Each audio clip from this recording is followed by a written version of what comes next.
Welcome to The Explainer. Today we're diving into the story of a superpower you might not have heard of, the Majapahit Empire. Now this wasn't your typical land-based kingdom. Nope, this was a thalassocracy, an empire built on the sea. And it was forged with some serious military might and just incredible ambition. So the big question is, how did this one kingdom, based on the island of Java, manage to build a maritime empire that stretched all the way from Sumatra to New Guinea? Well, that's what we're going to find out.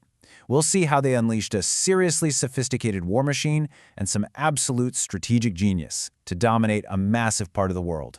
All right, let's get right into their origin story, which is just wild.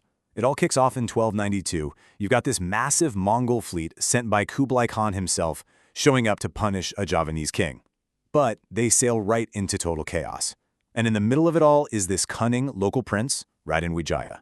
He sees this as a once-in-a-lifetime chance. So what does he do? He first allies with the Mongols to crush his own rivals. And then, and this is the brilliant part, he turns on the exhausted invaders and kicks them right back out to sea. And just like that, from the ashes of all that conflict, he founds his own kingdom, Majapahit. But it wasn't all smooth sailing. Those early years were super turbulent. The kingdom was constantly dealing with rebellions from the inside, and they really struggled to get a firm grip on power. It took a whole new generation of leadership to come along before Majapahit could really start flexing its muscles across the seas. And that ambition? It really finds its ultimate form in one single person, the empire's legendary prime minister, or Mahapati, a man named Gajah. Seriously, this guy wasn't just a leader, he was the architect of the entire empire. Gajah was way more than just a politician. He was a brilliant and, frankly, an utterly ruthless military strategist. He had this one singular vision, a unified Nusantara, basically this huge archipelago stretching from Sumatra all the way to New Guinea, all under Majapahit's control. And let me tell you, he had the will to make it happen. So when he was appointed prime minister around 1336, he takes this now famous oath, the Sumpah Palapa. He literally vowed to give up all worldly pleasures, which he symbolized with spices, until he had conquered the entire archipelago. This wasn't just some fancy speech. This was a straight-up declaration of intent. And wow, did Gajah deliver on that oath. The speed was just shocking. His campaigns just rolled across the seas. First up, Bali falls. Then, a massive naval invasion of the Samudera Pasai Sultanate over in Sumatra. Even the powerful Sunda kingdom was brought to heel. By 1365, a court poem was boasting about having 98 tributary states. His drive for expansion was so total that it ended with the complete and utter sacking of the Kingdom of Singapore. So this all begs a really big question. How? How did they pull off such a rapid, widespread conquest? Well, the answer lies in the Majapahit war machine. And this wasn't just any army. It was a sophisticated, powerful, multi-layered military force. Okay, so get this. At its very core, Majapahit had a standing army of 30,000 full-time professional soldiers. And these weren't just conscripts pulled from farms. No, these were career warriors, paid in solid gold. In an era where most armies were just feudal levies, this was completely revolutionary. It gave them a disciplined, loyal, and battle-ready force that they could deploy at a moment's notice. But their structure was even smarter than that. See, the army had two tiers. You had a professional corps of elite soldiers called the prajurit, and then you had this huge peasant levy that could be called up for the really big campaigns. Some sources suggest this could swell their total numbers to a mind-blowing 200,000 men. This gave them the best of both worlds, a super skilled professional force for quick strikes and just overwhelming numbers for all-out war. And their arsenal? It was incredibly diverse. I mean, sure, spears were the main weapon, but they also used war elephants and chariots. But the real game changer? Well, it came from their old enemies. After that Mongol invasion in 1293, Majapahit got smart and quickly adopted gunpowder technology. They started making their own bronze cannons called setbang, which gave them a devastating technological edge in sieges and, crucially, in naval combat. But here's the thing. For a true thalassocracy, an empire of the sea, a land army just isn't enough. Majapahit's real dominance was projected by its awesome navy, the Duang Jaladi. You have to understand, for an empire like this, controlling the sea lanes was controlling everything. And their navy was built around this one type of ship, the zhang.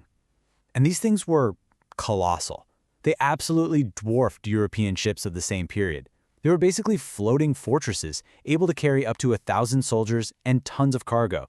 Just to give you an idea, In their invasion of Pasai, they sent a fleet of 400 of these massive ships. This is how they moved entire armies across thousands of miles of ocean. But having all this military power, well, it could also turn what should have been a diplomatic event into a total tragedy. And there's no better example of this than the infamous Battle of Bubat in 1357. This one incident would go on to poison the relationship between the Javanese and Sundanese people for centuries. So here's the setup. The king of Majapahit, Hayam Wuruk, he wants to marry a princess, Daya Pitaloka, from the neighboring Sunda kingdom to forge an alliance. So the Sundanese royal family travels all the way to Majapahit for the wedding, arriving as honored guests. But Gajah Mada, he sees things through the cold, hard lens of empire. To him, this isn't an alliance between equals. Nope. This is a vassal kingdom submitting to its master. So Gajah Mada demands that the Sundanese princess be presented not as a bride, but as a tribute from a vassal state. The Sundanese king obviously refuses. It's a matter of honor, and the mismatch, it was just staggering. The entire Sundanese party was made up of the royal family and their small personal guard. We're talking fewer than 100 people, and they were immediately surrounded by thousands of Majapahit's professional soldiers right there in Bubat Square. What happened next wasn't a battle. It was a massacre. The Sudanese royals and their small group of retainers made a desperate last stand, but they were just completely overwhelmed. The king, the princess, nearly every single Sudanese noble who was there was killed. It was an absolutely brutal display of Majapahit's military might and a chilling example of Gajah Mada's ruthless interpretation of his oath. But despite all its power, the empire's golden age really started to fade after the deaths of King Hayam Wuruk and Gajah Mada. And the biggest threat, as it so often is with great empires, ended up coming from the inside. So, after King Hayam Wuruk died in 1389, a conflict over who should be the next king just simmered for years, until it finally exploded into what's known as the Reg-Reg War. On one side, you had the official heir, King Vikramavardhana, in the Western court, and on the other, his rival, Ray Wirabumi, who was a son of the late king and who'd set up his own Eastern court. And just like that, the formidable Majapahit war machine turned its blades on itself. And even though the Western court did eventually win, it was a hollow victory. The Reg-Reg War was just catastrophic for the empire.